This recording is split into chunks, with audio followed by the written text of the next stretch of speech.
movies may have stopped, but EA is keeping the games rolling with Lord of the Rings Conquest. It attempts to recreate some of the greatest moments from Peter Jackson's flicks, while repurposing many of the gameplay elements found in Star Wars Battlefront.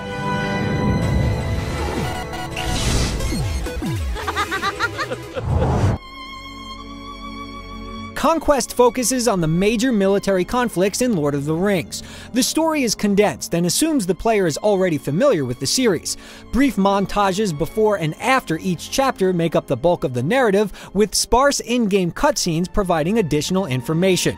An entire chapter depicting an assault on Minas Morgul was never mentioned in the books. It strays from the canon at times, but the new material does preserve the essence of the IP. The story in Conquest is split into two parts. The War of the Ring follows the arc of the films, where the good guys win, while the Rise of Sauron is a what-if scenario where poor Frodo perishes and Middle-earth falls into the clutches of evil. This alternate take is more intriguing, and it provides some memorable moments as well, but there are too many blanks to fill in. Whether it's retreading old material or a half-baked effort at a new tale, Conquest's narrative feels like an afterthought. They're breaking through the main gate!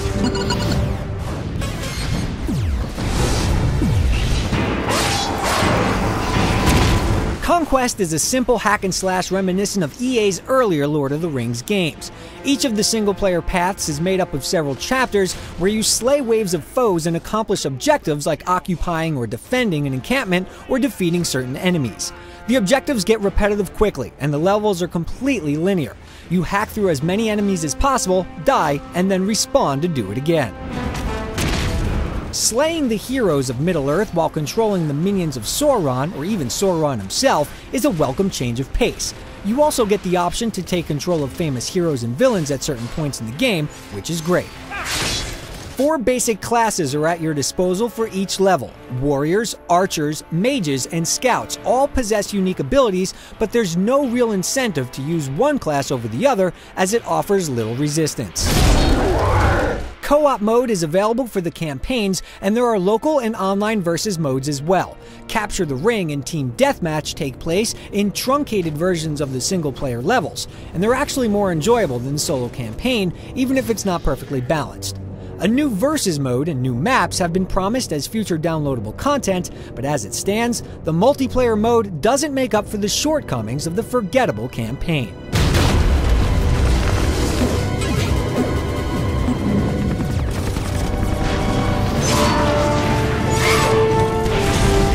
There's no conquest without killing, so players will spend most of their time fighting off throngs of enemies.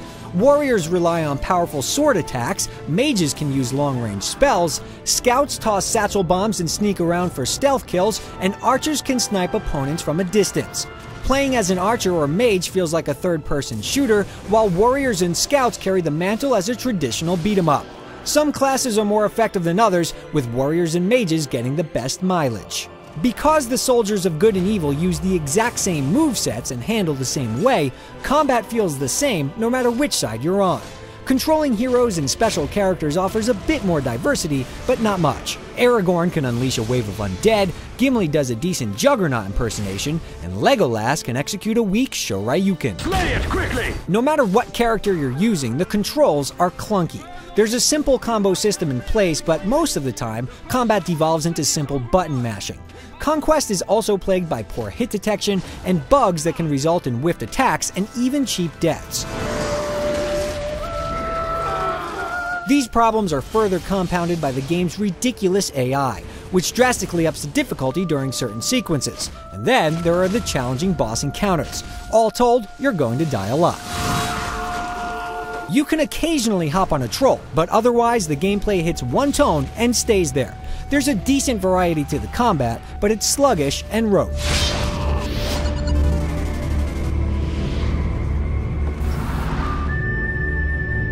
Despite a few glorious moments, Conquest's visuals aren't groundbreaking.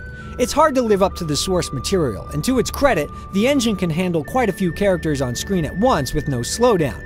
But character models repeat far too often, and using live-action clips at this point in time is a cop-out. While it lacks visual impact, the game does make good use of Howard Shore's original compositions for the films. It's just as engrossing as ever. The voice work, though, is subpar in comparison.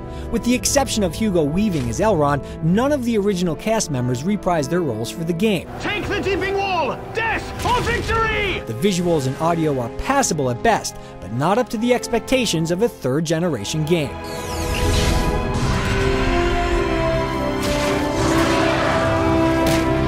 Conquest relies too much on retreading old ground in almost every way.